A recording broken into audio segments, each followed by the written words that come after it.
So I am back, still cooking. But we're here. We are finishing with the pierogi. So we did the dough. We let it set. I had to do some other cooking. Now we got to roll this out. So we divide it up in two, and then we want to roll it out into 1/8 of an inch thick. So that we can, and just in case, so this is a French rolling pin that I'm using. So it's a little different. I used to have a marble one too, a marble rolling pin, but I don't have that anymore. But I kind of like this one better anyway. So you're going to make it kind of round, and you're going to have to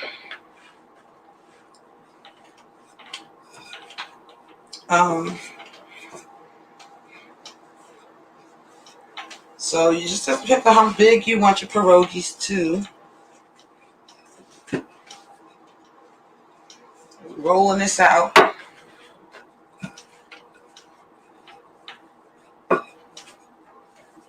So this is one of those labor-intensive things that you do, right?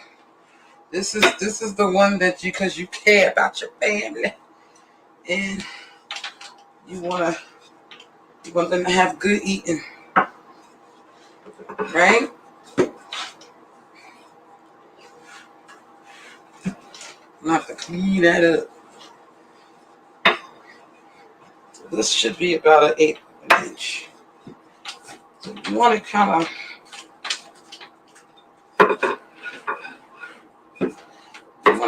of thin, you know, but not too thin, because you want it to be able to hold the filling in good, right?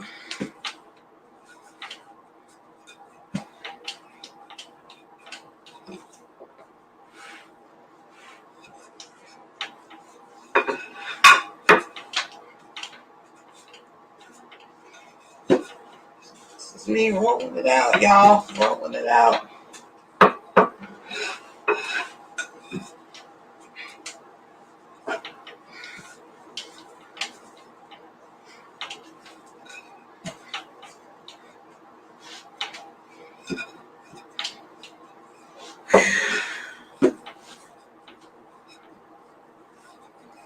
Almost.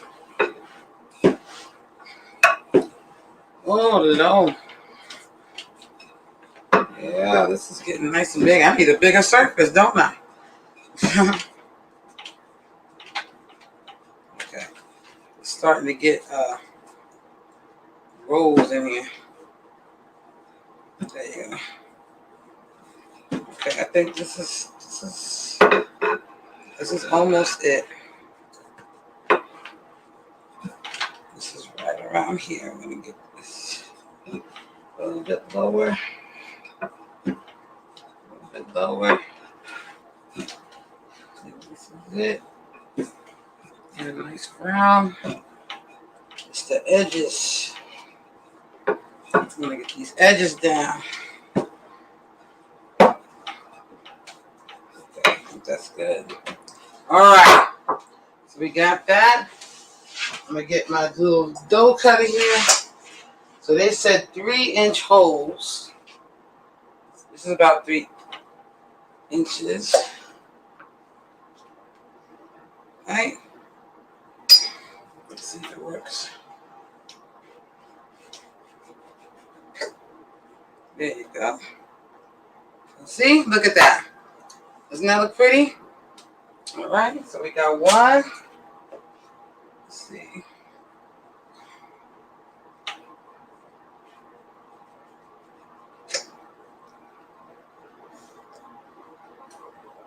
Two. I actually think I'm making them too big.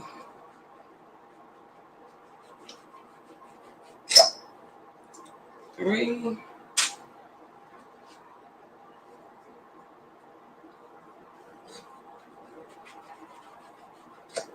So if you're wondering where I get this, because it has such pretty little things on the end, as you can see, Pampered Chef.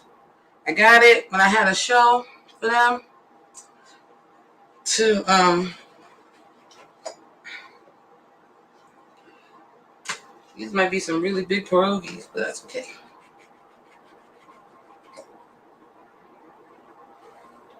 This dough was really easy to make.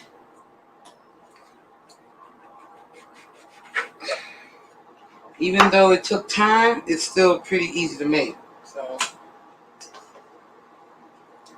you can always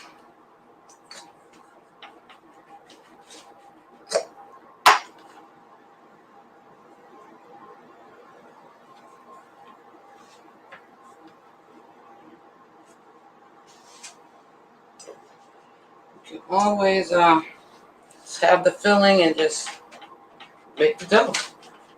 And then just always have, they freeze really well, so you can always have pierogies on hand whenever you want it, right?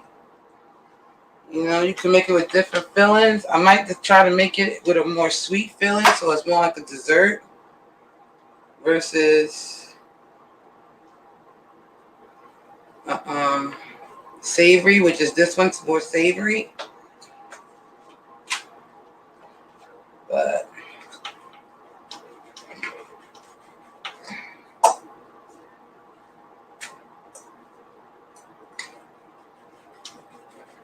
who's that?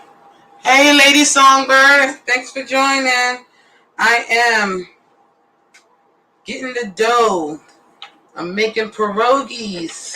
So right now, we're just cutting the little rounds of dough so we can fill them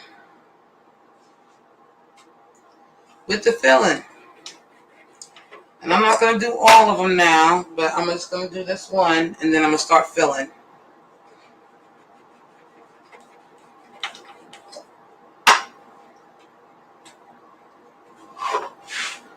And then you take the scraps, and you know what you do. You roll it out some more, and see what you can get out of it, right? No dough goes to waste. Even though I think this is going to be hard to do because it's all, I don't know. We're going to see. But right now, we're going to let that go. And I'll come back to it. So I have another half to do. So what we're going to concentrate on right now is filling. So you get the dough. You finish the dough. You have now got all these little rounds, and you're going to do something with them. You didn't do this all for show, okay? You didn't do it all for show. So we're going to get some of this here, and we're going to set up our little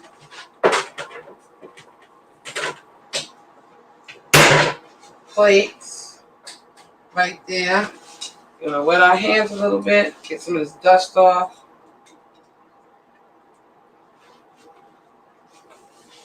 And I am going to get a plate really quick. I need this. That's already floured.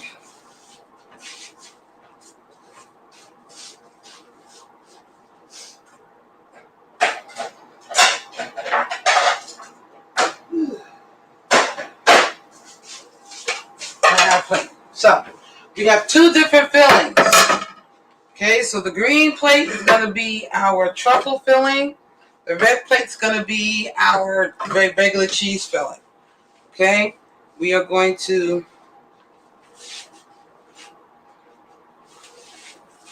wipe down that thing and just add a little flour so we can work this. And then get our heavy fork. So like I said, everywhere around the world pretty much has dumplings. These particular dumplings come from our Polish or Middle Eastern, Central Eastern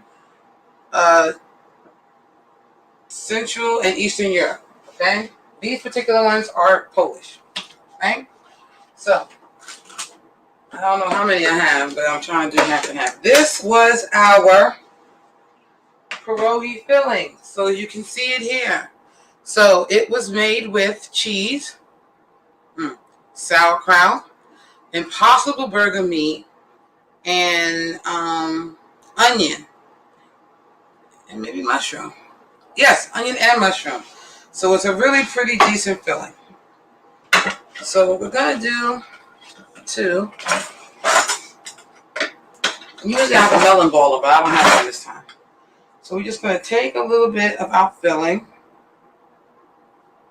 put it in the middle. That's why you need two.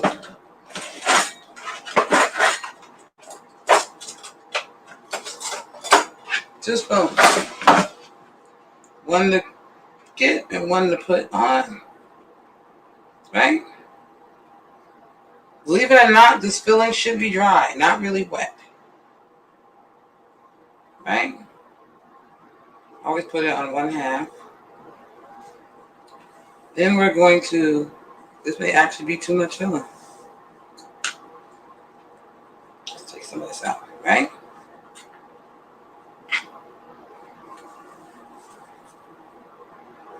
Okay. Then we want to fold it in half. And then we use our fork, like with all fillings, and we kind of close it up. And that is our first one. See? Nice. Now, pierogies do get fried, but they get boiled first. So before you cook it, you have to boil it. So we're going to put some more here.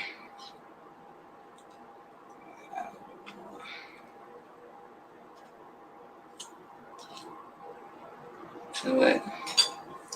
So we're going to put these to boil. Then, I'm not doing it tonight though. Right now we're just stuffing it. And they freeze well. So you can freeze these. They freeze well. They cook pretty easily once you get them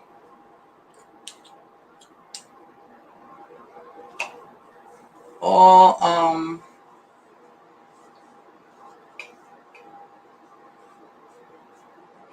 now another thing you can do, you want to make sure, and you want to make sure it's closed. Sometimes I turn it over just to make sure it's closed. Okay? One of the things that you can do is kind of spread it out a little bit, especially on the side that you know you have to fold over. That'll give you more room to do it. I'm checking out who's watching. Okay?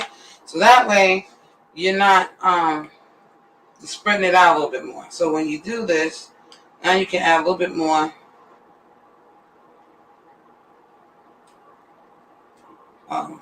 filling, because now you have this big piece that's going to fold over nicely, right?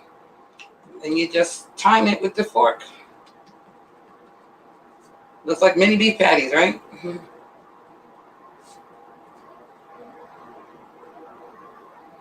Sometimes, you don't get it like that. So this is very simple.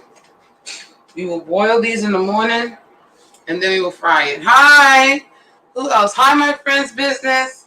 Thanks for joining. We are making pierogies, which is from Poland. So I learned a couple of Polish words because I always like, when I do things from different cultures, to also use some of their language. And I forgot to do it earlier, but I'm going to do it now. So when I say hello, I will say it in Polish. So saying hello first is cześć. So you say, and that's an informal way of saying it. So you just say cześć, and it's like saying hello or hi. And then I'm going to go to the other two when I go to the other two. So I'm going to do one more of these, of the plain one. Of the, I said I want to kind of spread this out. These are the things that take the time. These little, spreading out the meat. And and filling each individual one. I probably could have put it in a pastry bag and did it too, and just said zzz it and like that, but I didn't. So anyway, that's what we're doing. And now we have our pierogies. And like I said, the recipe for the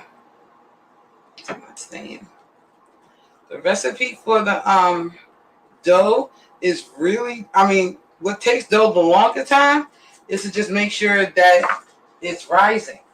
That's what takes the longest. It's not necessarily, it didn't even take long to make the filling, but it's labor intensive when you have to, step by step fill. The labor comes in. Now you serve these with, you can serve it with applesauce.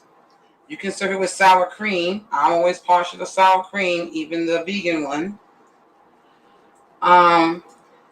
Usually you serve it with like a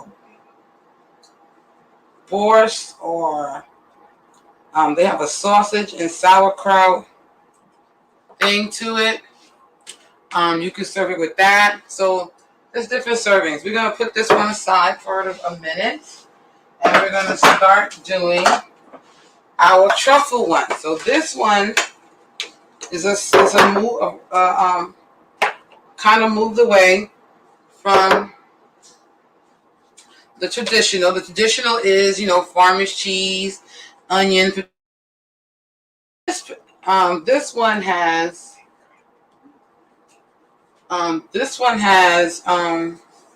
truffle cheese in it. So Alouette now has a limited edition truffle cheese. And truffle is that mushroom with that strong kind of taste. It has that, and they have it. So I said, you know what? Let me try it. So that's what I did. So now I have this one. Potato has every ingredient as the other one, except that this one has truffle cheese.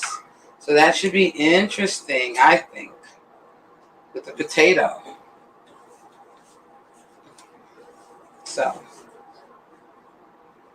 just right in the middle. And you think the sauerkraut would be like having a taste, but to be honest, you really don't taste it that much because you drain it. So it's a very dry kraut. It's not, when you think sauerkraut, you think it's full of water. It's a very dry kraut because you really drain it before you do anything to it. So that's what we're doing at the moment. This is going to take all night. Depending on how much I do. And I can always take the filling and put it in the refrigerator. I can also freeze it so I can make it another time. So there's things you can do to it if you don't want to. This is actually my first time making it. But I like it. I think it's going to come out good.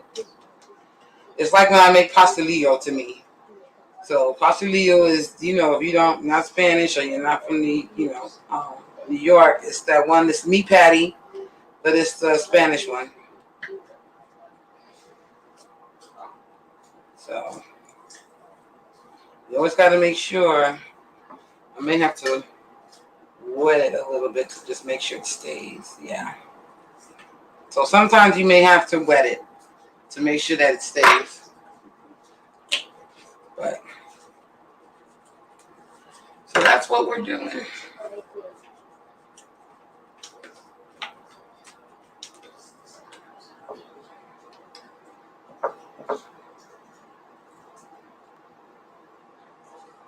So when this goes in it's going to kind of puff up and be a little wet. But you kind of, and then that's when you fry it too. So this is almost like a twice cooked thing. And yes, you do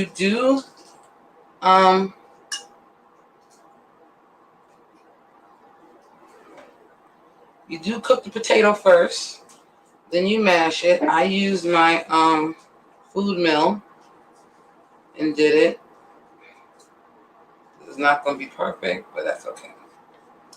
I just want it to close. You don't want to make it too wet, because if it's too wet, it won't close either. So we're having a little bit of difficulty here, but there we go. We got it.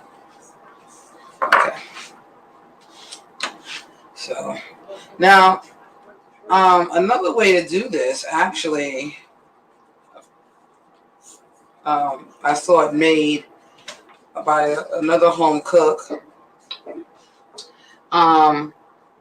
They made it into like a stromboli kind of thing, where you just lay out the whole dough, and you fill the whole dough, then you roll it up, then you cut it. Which is the quick way to do this. And then you just bake that sucker.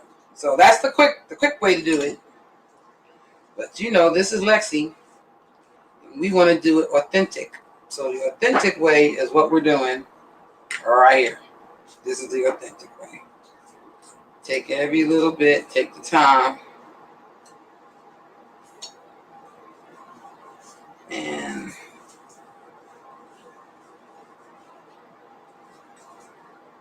just make it. Sometimes you just want to do these things for family. I ain't doing this every year. Hi, reverse scenario. Hey, how you doing? Thanks for joining.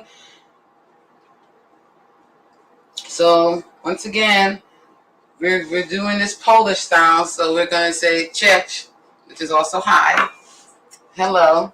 We're making pierogi, which is a dumpling from Eastern Central Europe. This one's particular is from Poland. And that's what we're doing. Mama cooking. So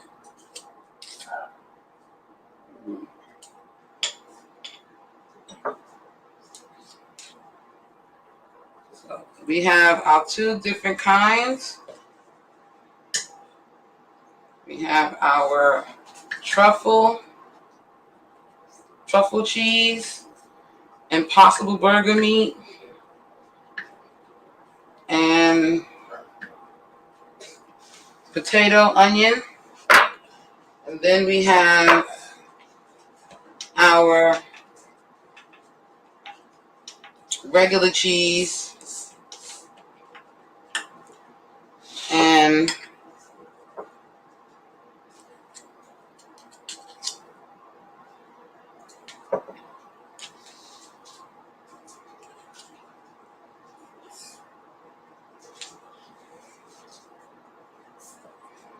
whatnot.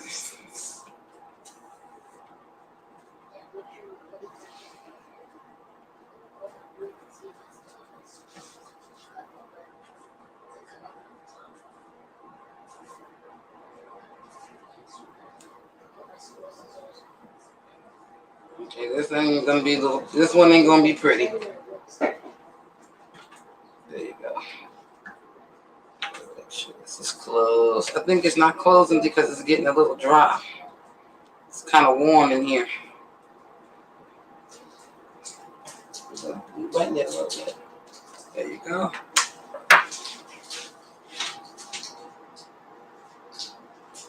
Yeah, it does look like a beef patty, right? I really gotta learn how to make those Jamaican patties. I really do. I like them. I need to learn how to make them. And cocoa bread. I'm from New York. Beef patty and cocoa bread is a staple. So I want to learn how to make that.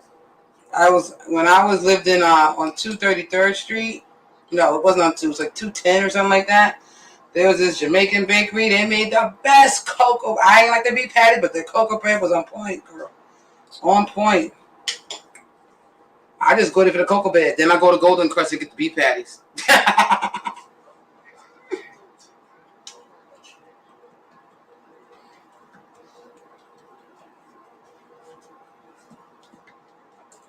What is it you want, boo? 2, 3, 4, 5, 6. 1, 2, 3, 6, 7. Okay, so we're gonna do. We're gonna do one more of these and one more of those, and then I have to work on dough number 2.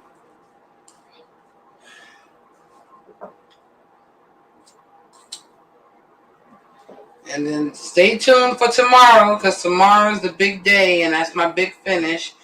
It'll be the turkey, the mac and cheese, the stuffing will be completely done. It's already partially done, but it's going to be really done then. And the potato latkes, which is, what's that? Potato pancakes. Doing that too. And soup, but I'm not doing all that. I'm not showing all that. So for Thanksgiving, I'm having pierogies, turkey, sausage, chestnut, mushroom, cornbread, bread, stuffing. I just put it all together. Marinated. If you look at the show before, I did marinated greens, turnip, mustard, and collard. 2 soups, matzo ball soup and vegetable soup. Potato latkes, I think I already said. And probably I'm frying up some chicken, because just in case my kids don't eat the turkey. And then I have a pork loin. So I'm cooking all that. After I do all this cooking, guess what? I'm done. I'm done. I'm done for the weekend. So they picking after that, just so y'all know. So we're going to close this one up for now. And we're going to go back to the other one so that we have an even match. So once again, once we finish doing all of these, and I'll show that. That'll be part 3 tomorrow. We boil them first, and then we pan fry. Then we fry them. And that's how these get made. So they don't get baked per se. They get boiled and fried. You can have them just boiled. You don't like turkey? Turkey's nasty. Well, you do. I don't even like turkey just for the sandwiches. Like, my whole thing for Thanksgiving is, okay, I make a turkey so I can make me a good turkey sandwich. It's the one time I have a turkey sandwich on white bread with mayonnaise, lettuce, and tomatoes. And that's my perfect meal. That's the one time I have that sandwich. I don't do that sandwich no other time but Thanksgiving with my turkey. Because my turkey's good. Yeah, I don't know whose turkey you've been eating, but my turkey is.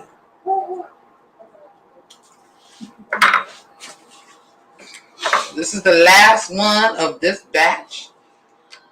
And then, see, now I have all the scraps of bread. And normally, I would just, like, find a way to repurpose it and roll it back out.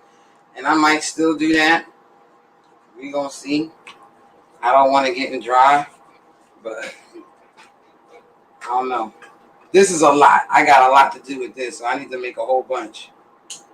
Because this is a lot of filling.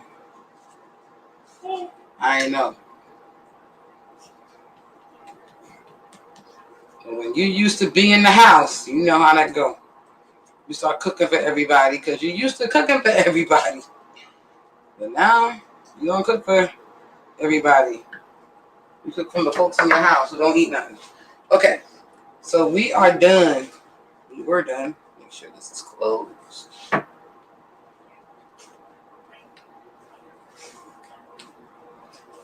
Okay, so that was it. So this is our pierogi plate. These are our plain cheese pierogies, and these are our truffle cheese pierogies. And then today, we're going to put them away to be prepared tomorrow. Tomorrow we boil, we fry, and we get everything together so that we can have this family meal for the holiday. So thank you for joining me. Be on the lookout for part 2. I will be doing some TikToks or some lives in between the day. And don't forget to check out on Friday, I'll be doing Black Friday jewelry sale, $5 Jewelry Friday. Selling out my $5 jewelry all day. All day. So you might get some surprises. You might get a prize. Who knows? We'll see how it goes when it comes up. Yeah, I do have jewelry for some for men, not as much as for women, but I do have some men's jewelry too. So I will be showcasing what I have all day Friday. So thanks for joining me tonight, though, and I will see you tomorrow. So 2 more words to learn that I learned in Polish. So the first one is I said goodbye, but I also like to say see you later. So how do you say that? It's na razie. So na razie, see you later. Polish. Willing, I ain't mess it up, but I don't think I did because I had a little cheat sheet right there. And then if I want to say thank you, by the way, na razie always also informal. It's not a formal way to say goodbye. But you're not really saying goodbye, you're saying see you later, but it's not formal. It's casual. Na razie. Then, if I want to say thank you, like thank you for joining me, it's, hold on. Dziękuję. Dziękuję is thank you. Dziękuję. Dziękuję is thank you. So, cześć is hello, informal. Na razie is see you later, also informal. And thank you is dziękuję. Yo, not Joe, yo. So it's dziękuję. Dziękuję. There you go. So, na razie and dziękuję. Ah.